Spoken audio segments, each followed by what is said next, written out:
Hola para todos, mi nombre es Sheila Peña y hoy vengo a hablarles del retardo en el cumplimiento de las obligaciones. Este tema está abarcado y está sustraído del libro de las lecciones del derecho romano del autor Carlos Medellín en la edición 16 del 2009. Como primer parámetro vamos a hablar sobre la mora en general.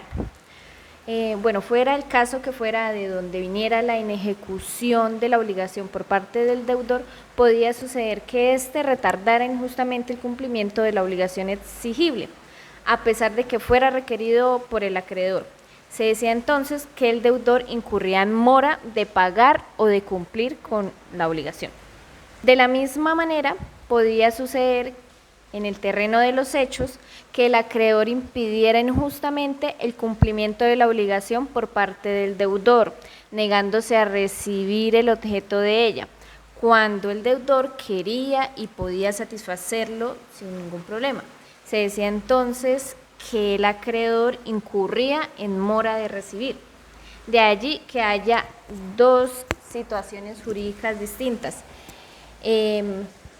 Para contemplar la mora como tal, entonces se decía que había la mora del deudor, que es la mora debitoris, y hay la mora del acreedor, que es la mora creditoris. En la mora de debitoris ocurre cuando el deudor retarda injustamente en el incumplimiento de la obligación, una vez haya vencido el plazo para colocarse al día. Algunos elementos que explican esta situación jurídica para que se produjera es que la obligación fuera exigible o al plazo determinado o bajo la condición suspendida. Que fuera a plazo, o sea, que tuviera una fecha límite para que la deuda fuera cancelada. Si se extendía este plazo, ya estaba en mora. Segundo, que hubiera culpa o dolo. En caso tal que el deudor no pague su deuda al acreedor por fuerza mayor o un caso fortuito, este no podía incurrir en dicha mora.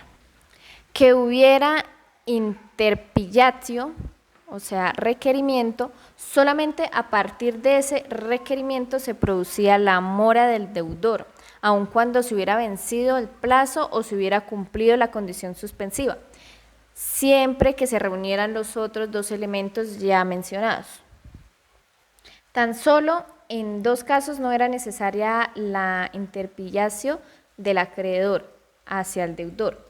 Para que se produjera la mora debitoris, cuando el deudor se había ausentado sin dejar representante con intención de perjudicar al acreedor y cuando la obligación provenía de un delito de hurto.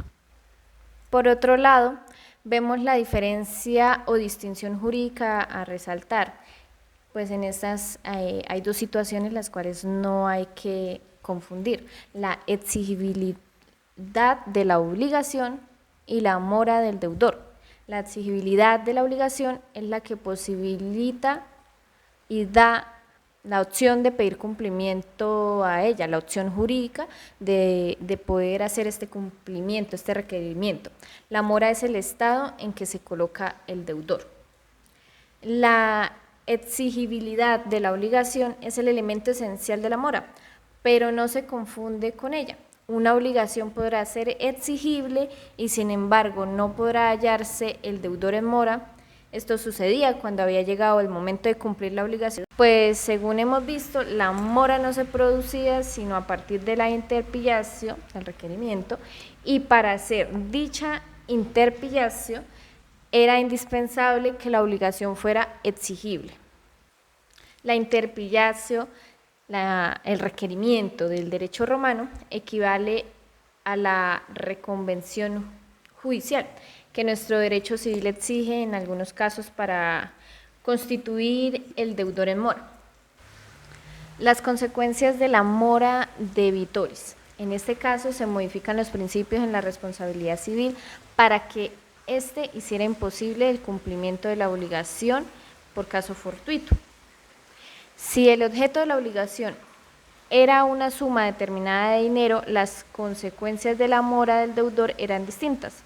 No podía hablarse entonces del caso fortuito que destruyera el objeto de la obligación, puesto que el dinero consideraba como cosa de género y en virtud del principio generaba non pereunt, los géneros no perecen. Allí no se aplicaban entonces las reglas sobre la liberación del deudor por pérdida o destrucción de la cosa debida. Pero como el acreedor sufría indudablemente perjuicio por el retardo en el cumplimiento de la obligación del dinero, la equidad imponía que el deudor moroso le indemnizara de tales perjuicios. Se consideró pues que los perjuicios moratorios equivalían al interés que el acreedor hubiera podido hacer producir a la suma debida. Desde la constitución del deudor en mora, y así fue como se estableció que el deudor moroso debía pagar al acreedor un interés a determinada tasa legal, desde el momento en que hubiera sido constituido en mora. Estos son los intereses de nuestro derecho civil. Otro tema de este libro son las consecuencias de la mora debitoris en caso de pluralidad de deudores. Pues allí sí habían varios deudores y uno de ellos incurría en mora. Pues debían otros sufrir las consecuencias de estas. Pues para resolver esta cuestión es preciso recordar que la mora es una situación jurídica producida por culpa o dolo del deudor, que ha retardado injustamente el cumplimiento de la obligación. Y como las consecuencias del dolo y de la culpa son personales para el deudor culpable, debe concluirse que las consecuencias desfavorables de la mora debitoris no se producían en caso de pluralidad de deudores, sino para aquel que en ello hubiera incurrido. Entonces, si el deudor principal en una obligación garantizada confianza incurría en mora, el fiador sufría también las consecuencias de ella, por cuanto estaba subordinado al deudor principal en razón del vínculo de dependencia que hacía de aquel un deudor accesorio. Vamos ahora a la purgación de la mora debitoris. La mora del deudor no era una situación permanente e inmutable, era solamente transitoria en cuanto perduraba mientras subsistiera el retardo culpable o doloso en el cumplimiento de la obligación. Pero una vez que ese retardo cesara, la situación de mora debía terminar también. Se decía entonces que el deudor purgaba la mora y ese hecho jurídico se denominaba purgatorio morae debitoris. La purgatorio morae no producía efecto retroactivo, es decir, obraba solo para el futuro, haciendo cesar las consecuencias de la mora en adelante, pero no destruía los efectos producidos por la mora pasada. Así los daños y los perjuicios consecuenciales de la mora debían pagarse desde cuando ello hubiera sobrevenido hasta cuando se hubiera realizado la purgatorio morae. Otro tema central es la mora creditoris, la mora in ancipiendo, o sea, la mora de imposibilidad.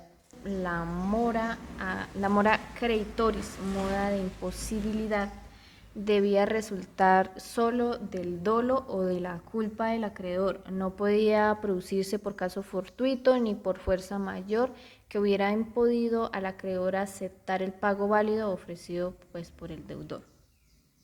Por último, los efectos de la mora creditoris. Había pues una derogación de este principio en el caso de la mora del acreedor. Si se trataba de una obligación de pagar determinada suma de dinero, la mora creditoris hacía cesar los intereses que estuviera produciendo dicha suma.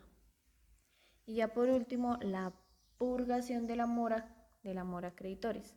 Del mismo modo que la mora del deudor, la mora del acreedor podía cesar en sus efectos una vez que el acreedor se hallara dispuesto a recibir el pago válidamente ofrecido por su deudor, pues esto en el purgatorio morae del acreedor no destruía retroactivamente los efectos que se hubieran producido anteriormente.